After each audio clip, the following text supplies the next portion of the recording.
Good morning, everyone. My name is Cyril Lemaire from Quest Travel Adventures. We are the representative of the island of Tenerife in North America.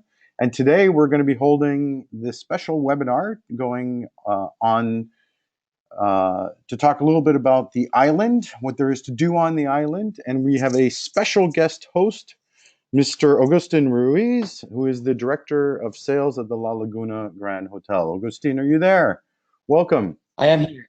Thank you. Thank Excellent. you very much, Bill. We have you loud and clear. So I'm going to start a little bit in terms of talking about where the island is and what the island is all about, what we believe are the top attractions on the island, and then we'll talk a little bit about the accommodations. So maybe we start a little bit about what makes the island of Tenerife so wonderful. Well, first and foremost, they call it the island of eternal spring because it is perfect temperature all year round.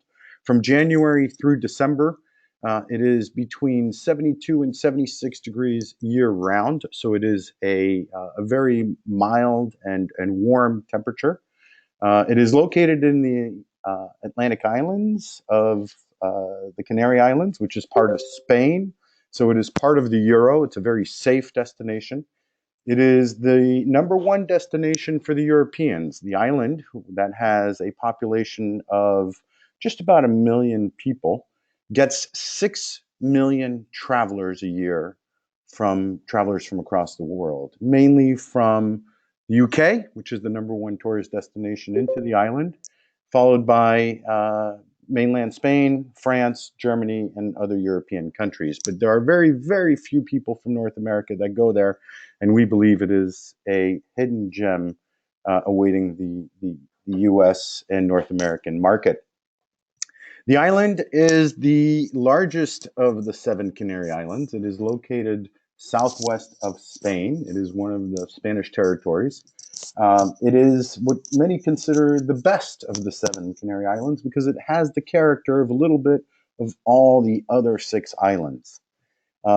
It's really separated into two different locations. There's the north and there's the south, and we'll talk a little bit about both today. And it's very easy to get to. It's a 2.5 hour flight from Madrid. It's a 4 hour flight from London, or hopefully it'll be a 6 hour flight next year directly from New York, uh, the New York Metro Gateway. There are more than 100 different points of connectivity and gateways that the island is connected to. It has two different airports on the island. The code is TFN for the North Airport and TFS for the Southern Airport. The North Airport is mainly for domestic Spanish flights coming into the island on an almost hourly basis from Madrid, as in the South Airport is connected to, as I mentioned, about 150 different great gateways, including Paris, Amsterdam, Heathrow, Gatwick, or anywhere on any of the major European capitals, or for that matter, even African continent. It's an easy connection as well from Morocco. It is a very sophisticated infrastructure. They are on the euro, as I mentioned, and the capital city of Santa Cruz has perfect road infrastructure, rail infrastructure, medical infrastructure. So it is a very safe island, as attributed to the fact that it gets so many tourists from across the world.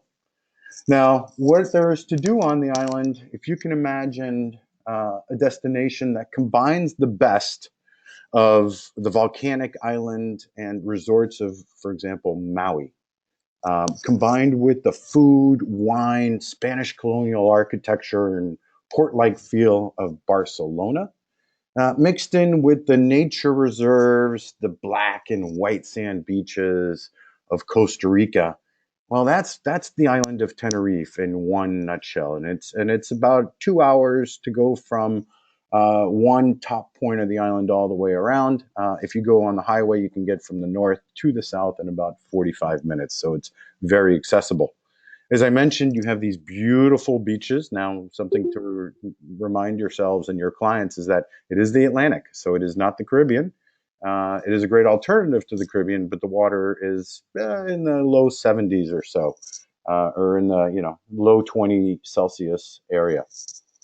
Now, as I mentioned, there are those beaches, but the highlight of the island and the number one destination and location on the island is the national park of Mount Teide. Now, Mount Teide is very special, and what you're looking at here is a view from the summit of Mount Teide overlooking the ocean and what they call the Sea of Clouds. And it's a phenomenon that happens every evening.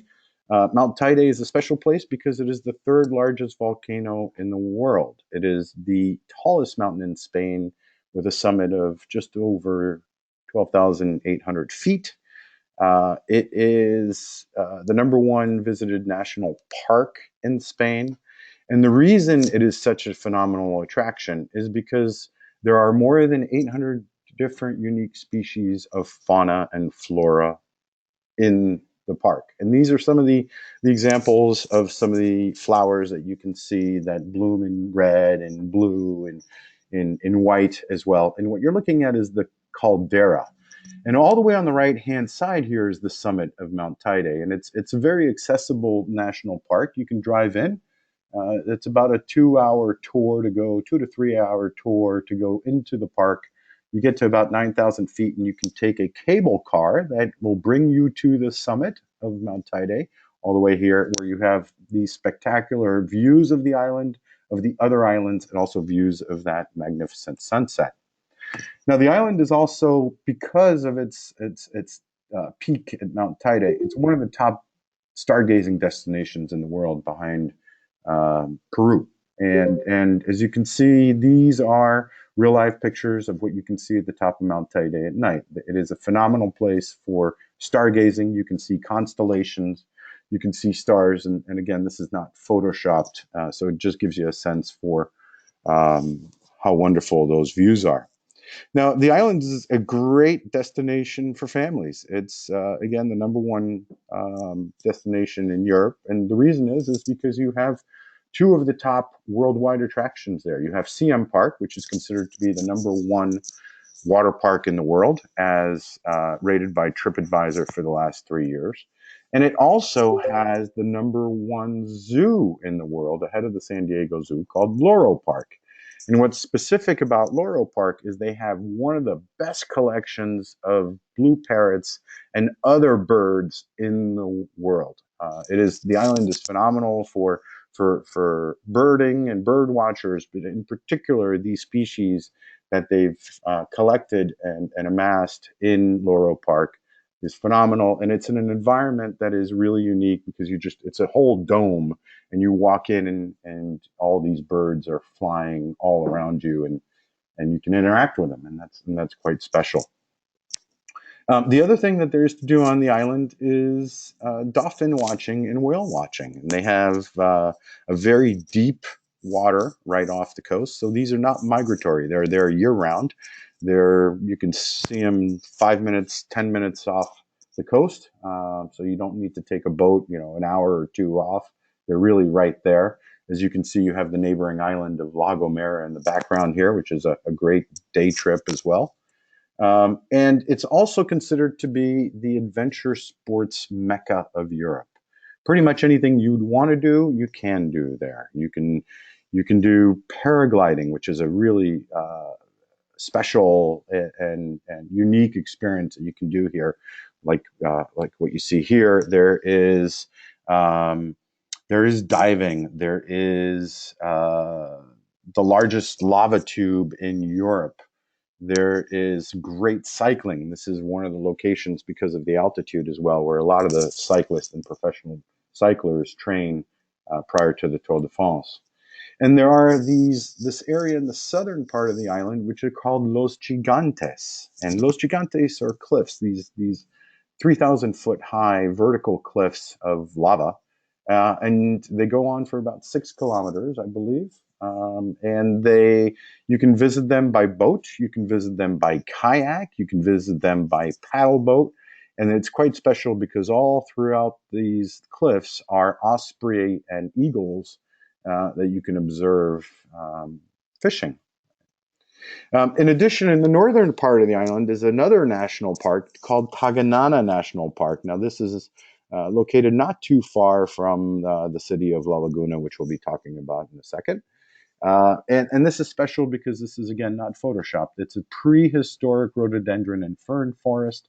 There's only a couple of these left, and they're both in the Canary Islands. And you can see this tree up on the upper left-hand side, how special it is with the rhododendrons and these ferns. Now, there's also 8 different golf courses on the island. And what's unique about these golf courses is that because the island used to be and still is largely a big exporter of bananas and had been during the colonial times, large banana plantation, you have these terraces, these black lava rock terraces throughout these courses. And there's black sand beaches, white sand beaches, and really some phenomenal locations. But really the highlight, one of the other highlights on the island besides Mount Teide, is this second UNESCO World Heritage Site. The first one is Mount Teide. The second UNESCO World Heritage Site on the island is the city of La Laguna. And the reason it is a special location is because it used to be the last port of call for all the settlers exploring the New World in both North and South America during the colonial times. So people used to, leave Europe, stop in Tenerife, and La Laguna was the capital of Tenerife back then. Today, it's now uh, not the capital. The capital is another town called Santa Cruz, but it is the university center. This is the clock tower, and it has a lot of character. You have obviously all these Spanish traditional merchants selling everything from jamon to different types of local cheeses and all the phenomenal food that the Canarians have to offer. But it also has traditional town squares and these beautiful stone pedestrian alleys where you can view historical buildings and architecture while sitting down for tapas and trying different local wines.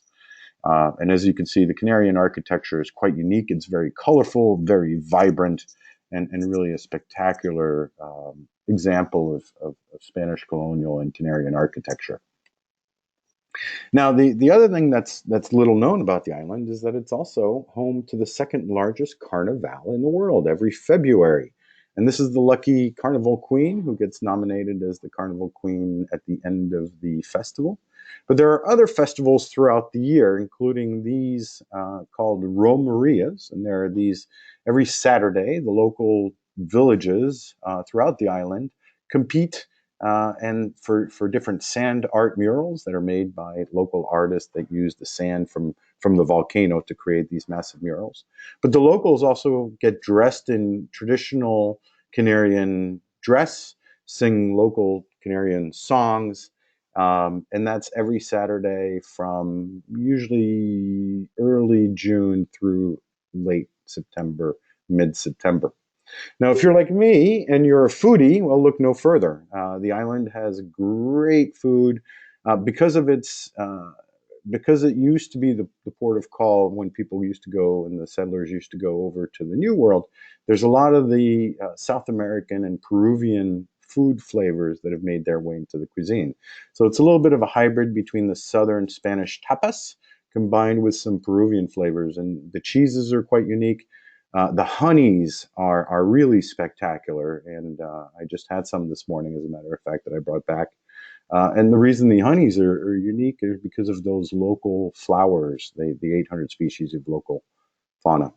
There are many seaside restaurants where you can try the local food that raised from chicken to braised pork, as you can see here. And one little known fact as well is that there are more than 8 different dominations of origin on the island for the wines. So the wines are really good on the island, and that's the reason is because they have 2 wine varieties, the Listan Negro and the Listan Bianco, that are only left on the Canarian Islands. They were wiped out from mainland Europe during the phylloxera epidemic of the 1800s, and you have these unique varieties now of white wine. The Listan Bianco, that's a little bit like a Sauvignon Blanc, and the Listan Negro, that's a little bit like a Syrah Tempranillo Grenache mix, very hearty red wine. Many of those are also award-winning wines. You can visit the Museum of Wine. You can visit many wineries, including some in the north, like Bodegas Monje, or in the south, Bodegas Frontas, two of the top wineries on the island. And we can help you put any of these itineraries together with various connections to transfer companies and help you put together any itineraries. We recommend either 4 days as an extension from mainland Europe, or there's certainly plenty to do with a 7-day itinerary. And another town. What you're looking at is the town of Guerra Chico, which is again, not too far from La Laguna, one of the other Spanish colonial towns that has a unique area here that you can see, which are lava pools. They're natural lava pools that were formed by the volcanic eruption in the 1790s, I believe, or maybe. And this is what's left as the remnant from the volcano. And now I'm going to hand it over to Augustine to talk about the La Laguna Gran Hotel, which is a spectacular property in the heart of La Laguna. It could really not be in a better location.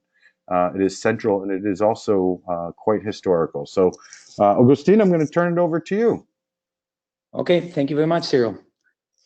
Thank you for your presentation. I'm very amazed by the such great presentation about the island I live in, because sometimes we locals forget what a wonderful place it is. So it's a good reminder.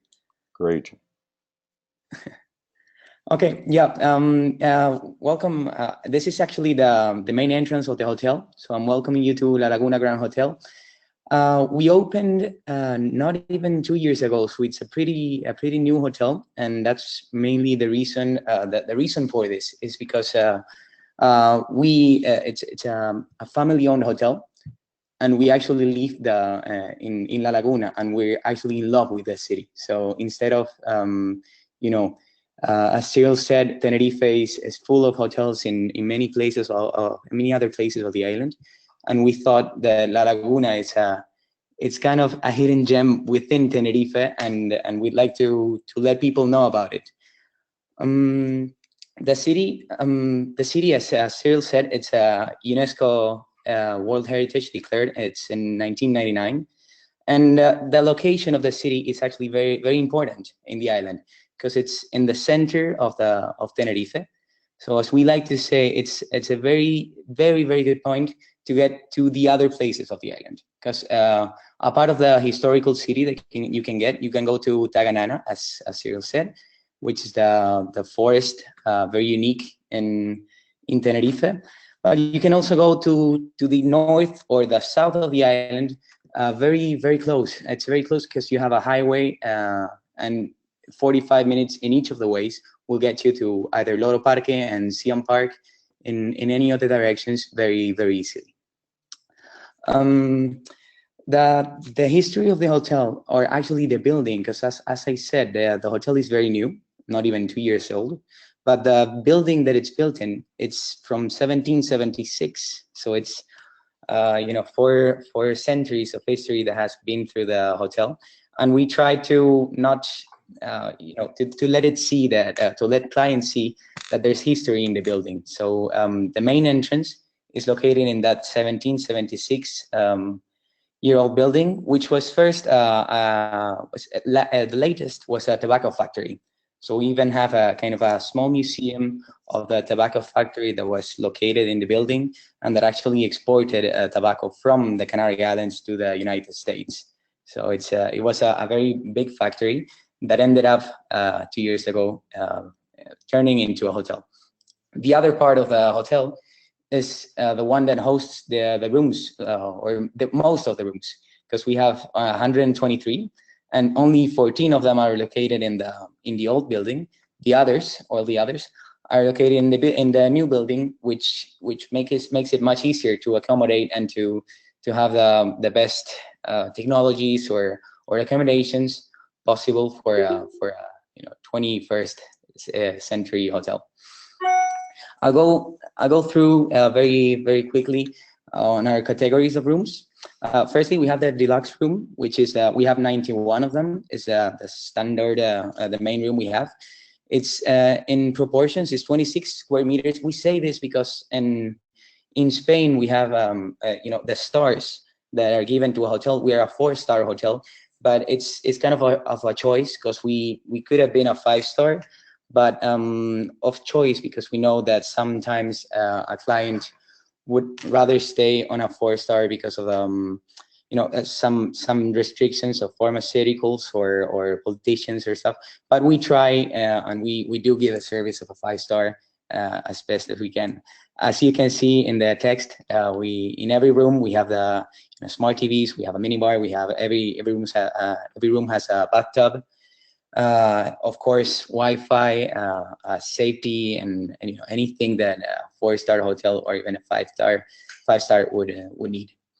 Next, we have the executive room, which is our triple room actually, and it's the main difference is that it's much bigger, so we can kind of accommodate 3 people or just maybe 2 people, but with a much bigger room. And then, as I said, in the next room we have the noble and noble superior rooms, which are located. There are only 9 of them, and they're located in the old part of the building, or in the old building. And the big difference is that as you can see, the floors and the ceilings are wooden, are completely wood.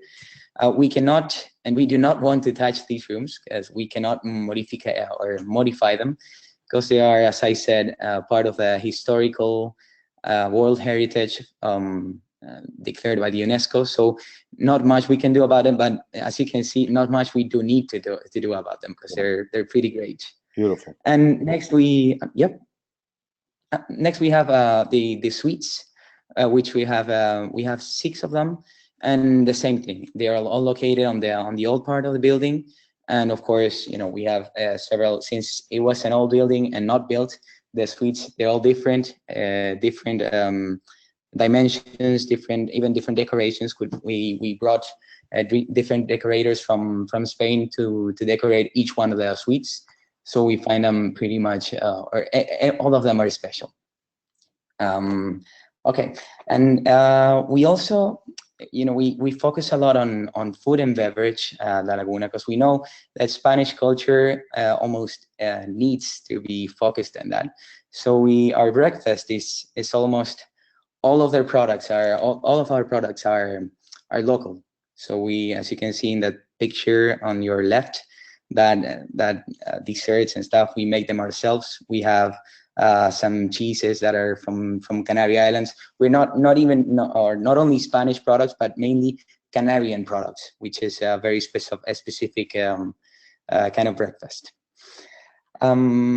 Also, and a very big important fact about the hotel, from like 1 year ago, we have a Michelin star in the hotel. There are only 5 restaurants in Canary Islands with a Michelin star, and we, as we say in the presentation, we're very proud to host them, because they are a couple that they come from Chile and from Italy, and they make a mix of their cultures with the Canarian food, and with that 3 countries or 3 locations mixed, they got their Michelin star. They got it renovated like 1 month ago, and it's a very spectacular food that you can get in the restaurant. It's only 28 people restaurant, so it's very small, but very sophisticated and with great food and wine, of course. Also, because as I said, the hotel was built not too long ago. It's important to note that it's very light focused. I mean, all the rooms, either interior or exterior, they're located looking to a patio. That is, we try to have the Canarian palm trees, Canarian trees, plants and stuff. So as we have so close the Taganana forest, as I said before, what we try to do is to have it close to or similar in an image. Okay. Apart from that, we in the entrance of the hotel, we have a cafeteria that also it's very linked to a winery that we have within the hotel. So as Cyril said, We have many origin denominations in the Canary Islands, and we have a very special sommelier that we have in the hotel, and she works in the hotel. She's there every day, of course, and she has this winery tasting as we call them on every Friday. So it's a thing that our clients like very much. We put together a small group of 15 to 20 people, and we do a wine tasting every Friday of several Spanish or Canarian wines in about 45 1 hour time. So it's that's about the winery, which is very spectacular. Also on the top of the hotel, this what you can see right now is the skyline of La Laguna, which is, as we said, a colonial city. That's why you can see the cathedral and the clock tower that we saw before. And that's the pool that is located on top of the hotel. We tried to do this because we know how spectacular the skyline is, and you can actually see even Mount 80 that you cannot see in the picture. It's located to the left of the picture, and it's a very nice. Of course, it's seasonal because one thing that La Laguna has is that it's very up, high in altitude. So it's about 650 meters above sea level. So in winter, it's not like the south of the island maybe, but it gets a bit more chilled. But it's maybe 18 degrees Celsius. I don't know how much it is in Fahrenheit, but high 60s, low 70s. Okay. Yeah, that's the lowest it gets. But, for us that we live in the Canary Islands, it's it's different from the others, but that's why we say it's seasonal. Of course, we have, as you can see, a gymnasium is also located in the top floor of the hotel. And we have a wellness room where we get treatments and as I said, massages, therapies, and stuff. We have this because maybe 3 months ago, we actually hosted, or we had as clients the women basketball of the United States, the federation or the team, the national team, and we tried to accommodate all of these because they asked for it, and we had them staying here because the World Cup was located here in Tenerife, and the Spanish and the United States teams stayed with us, and that's why we try to accommodate all of this right before. As I said, we are a very new hotel, so we're still adapting, evolving, and maybe this presentation will be different next year because we try to improve within the first years of the hotel. And lastly, since we're located in the heart of the island, what we have is on the hotel we have room for up to 500 or to 500 people in different salons, or I don't know, the meeting rooms, and we do many kind of reunions. So we do many conferences, we do incentive travels, and we're hotel very focused on that because we have conference room, we have all the setup to do any of these activities. Also, we use these salons not only for, as I said, for the meeting rooms, but we do also weddings and baptisms and many other celebration kind of dinners or lunch. As I said, the meeting rooms can be transformed, and as you can see in the pictures, the meeting rooms that you're looking at is the same in the picture before, but we can transform them, and we do many kind of events in the hotel. We're very much focused on that. Lastly, I'll insist on the fact that I started saying La Laguna is located in the heart of the island, even if it doesn't look like in the picture. But when you get to know the island, you know that in the center, it's where El Teide is. So since it's a volcano, you cannot go through. So that's why you have to go either on the south path where you have a highway, or the north path where you have a highway. And that's why it's a very good starting point to get to know all of the island, and also, of course, the how close it is to the airport. It makes a lot of sense to get it to as a starting place. Yeah, it's what, Augustine? 10 minutes from the airport, would you estimate, from the North Airport? Yeah, 5 to 10. 10 if it's a very, very a lot of cars A lot and of stuff, but it's traffic. probably Yeah. gonna be five. Yeah, it's very, very Rush close. hour. And what you just said was a really good point, which is something I failed to mention, which is half of the island, 50, I believe 52%, is protected national park. And that's with Mount Teide National Park and Taganana National Park.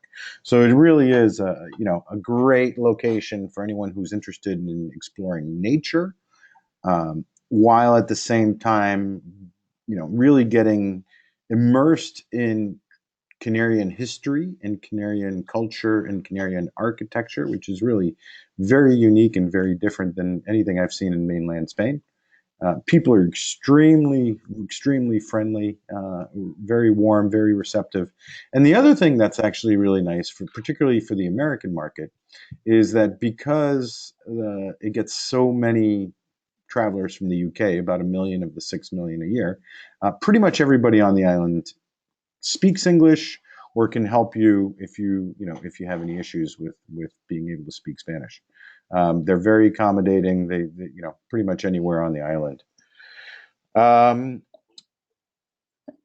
Sir, just one last fact that I wanted to know because I thought of it when you were doing your presentation. It's true that in the United States, or we don't have that much tourism in Tenerife right now from the United States, but specifically in our hotel, in La Laguna Gran Hotel, we have almost a 10% that comes from the United States. We actually do not know the reason for this, but we do know that the clients that come from North America, actually, they're very happy. When they come, they get amazed by the city. They very much like the hotel because, as you said, we people from the island are very welcoming and friendly, or as much as we can be. Many times I think of us as maybe South American or South Asian, and that are more you know what I mean, welcoming. And you've been here, so you know what I'm talking about. Yep. So the information for the La Laguna Gran Hotel is on the screen. It's lalagunagranhotel.com. If you would like any additional information, just visit traveltotenerife.com. That is the official website for North American, and we will follow up with you with appropriate information. And now I'm going to turn it over to the audience for questions. So if you can type in any questions that you may have. And the first question is for you, Augustine, which is how far is the beach to the hotel, the closest beach to the hotel? Okay.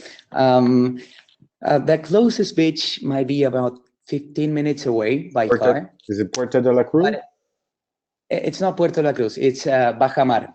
Okay. It's a not much known beach because when you go to the you know that as well. When you go to the south or the north of the island, you get this beaches where many tourists go. It's normal because it's a very touristy place, and that's a very good thing for some tourists. But some others, the ones that stay at least with us, we tried to point them to a beach.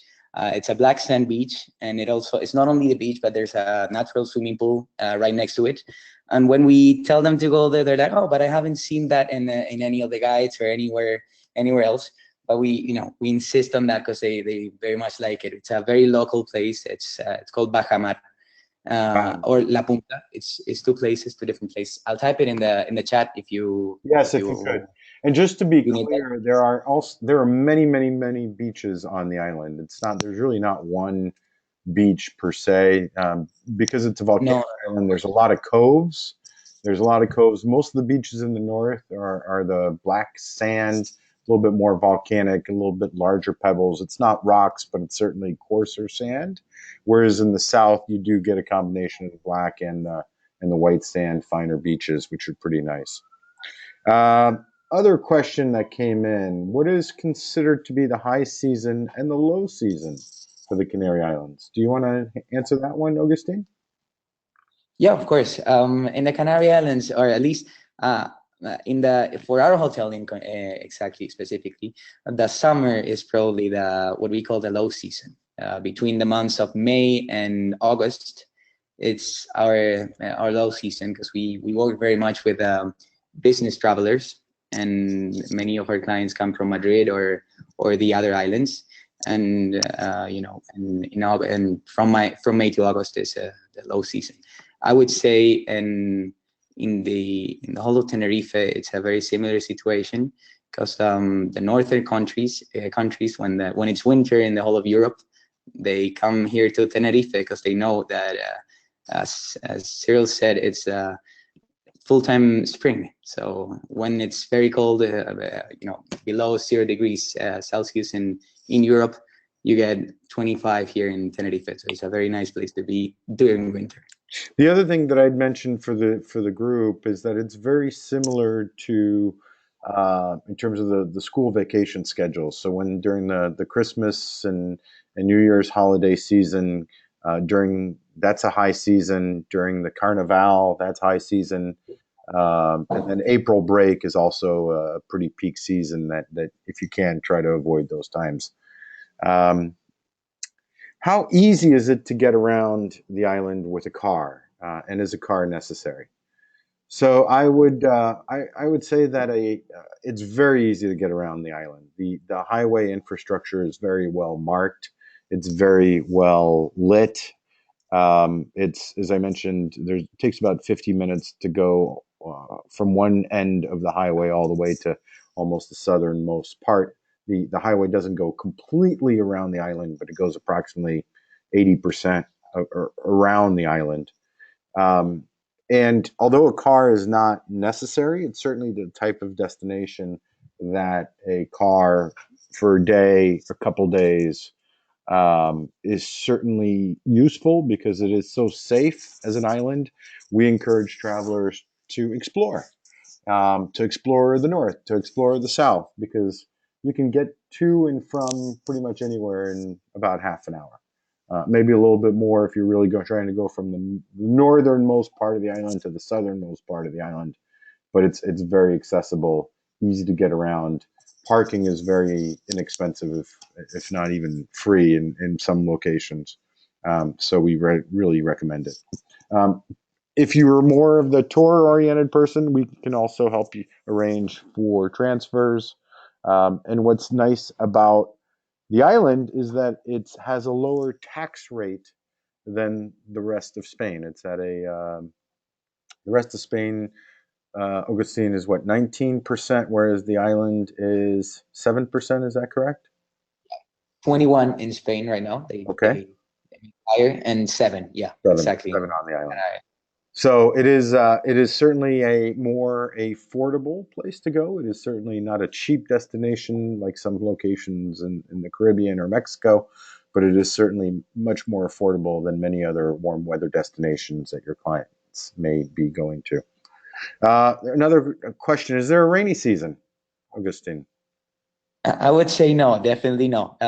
Although it's a very green place to be, we don't have a rainy season. Of course, it does rain a bit more in the winter time, but it's not gonna be a rainy season. It's not like the equator. You don't get Central American rains all the time of year. Never. That's not gonna happen in Tenerife now. Yeah, and Actually, another common question that we get associated with that is how about hurricanes? And something I'd add to that, Augustine, is that for the agents on this call, there is no hurricane season. The island does not get hurricanes because the hurricanes form west of the Canary Islands. So you don't have to worry about that. There's no monsoon season. There's no Sahara dust season. There's very few insects on the island. Many people think of island destinations of having a lot of mosquitoes. There are no mosquitoes that I've ever come across on the island. Is that correct, Augustine? no, Can you confirm that? definitely no. Yeah, that's not a thing here, of course. Which is a real plus. It really is, because there's no scorpions, no spiders, no mosquitoes, and it's really No. an awesome destination. That's it I'm going to wait another few seconds. If there's any additional questions, please feel free to contact us again at traveltotenerife.com. And Augustine, thank you very much for your time today. We very much Thank you very much. appreciate all the commentary on your magnificent property, and for hosting some of the agents that came on the fam trip a few weeks ago. And with that, wishing everybody very happy holidays, and we'll see you in the new year. And for last question, Quest Travel Adventures, again, is the agency of representation for the island of Tenerife. We can be reached at questtraveladventures.com, and we're located just outside of Boston in Massachusetts. Again, thank you, everybody. Have a great one. Bye-bye. Thank you very much. Bye.